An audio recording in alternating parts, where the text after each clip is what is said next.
You know, sometimes a single game, it isn't just a game. It's something more. It's the start of a legend. And on this one night in Miami, a story for the ages was about to unfold. And it all came down to one simple, powerful question. How bad do you want a championship, Fernando? Just think about that. That one question. It's a challenge, right? Whispered to a quarterback who has the weight of, well, an entire state. This whole unbelievable season just sitting right there on his shoulders.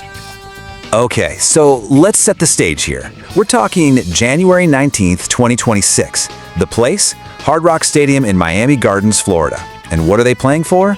Oh, just the College Football Playoff National Championship. Yeah, it literally does not get any bigger than this. And the stakes? I mean, they couldn't possibly be higher. So, in one corner, you've got the Indiana Hoosiers. These guys are undefeated, ranked number 1 in the country, and get this, it's their first time ever in the title game. And in the other corner, the Miami Hurricanes, a total powerhouse, a blue blood program with tons of history. Oh, and they're playing for the championship in their own stadium. So yeah, this is David versus Goliath, but, you know, if Goliath also had home field advantage. But right from the get-go, from that very first kickoff, the underdog, they did not play like an underdog. Not at all. Indiana didn't just show up to play, they came to take over. And that first half, wow, it was just an absolute masterclass in how to control a football game. I mean, the way they just suffocated Miami's offense was unbelievable. Indiana's defense was like a brick wall. In the entire first quarter, Miami had, get this, 18 total yards. That's it. 3 drives, 3 punts. The Hurricanes' offense, this powerful machine built on speed and big plays, totally shut down. They couldn't get anything going. So while the defense is just putting on a clinic, the offense gets to work. And they were like surgeons out there. They pieced together this just soul-crushing drive. We're talking 14 plays, 85 yards. It ate up almost 7 minutes of the clock, and they capped it off with a touchdown. You could hear a pin drop in that stadium. Just like that, Indiana's up 10-zip. So Miami is just reeling. They are on the ropes. They need something, anything, to stop the bleeding before they hit halftime.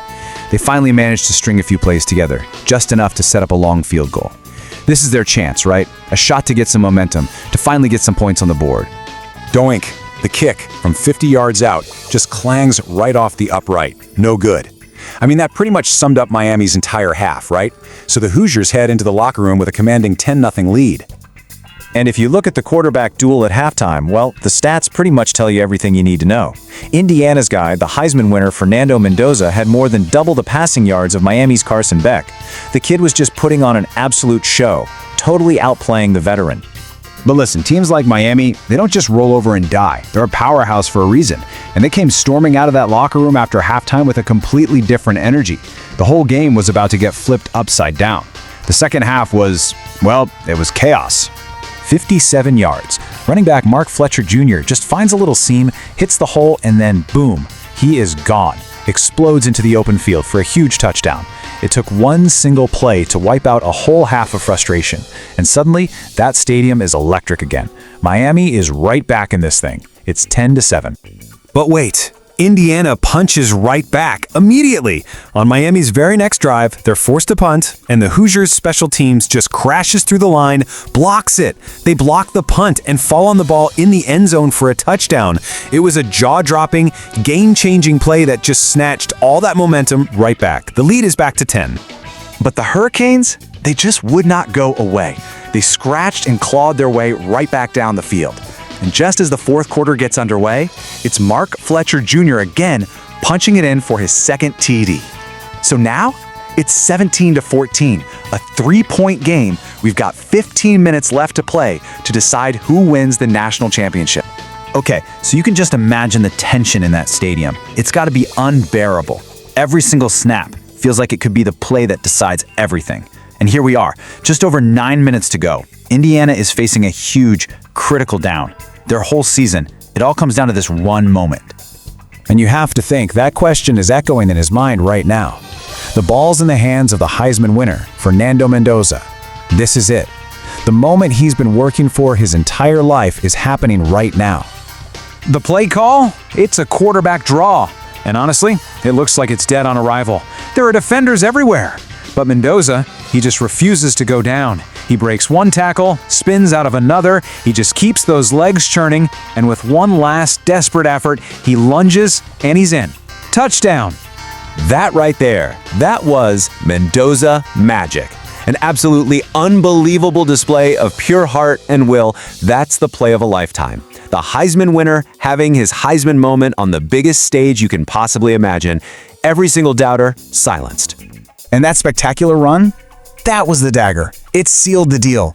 The defense got one more stop, and as that clock finally hit 0, the celebration was on. The impossible dream had just become reality. Your final score from Miami: Indiana 24, Miami 14. And for the very first time in school history, the Indiana Hoosiers are your college football national champions. What an absolutely incredible storybook ending for a team that, let's be honest, nobody expected to even be here. This is the kind of stuff that reminds you why you love sports in the first place.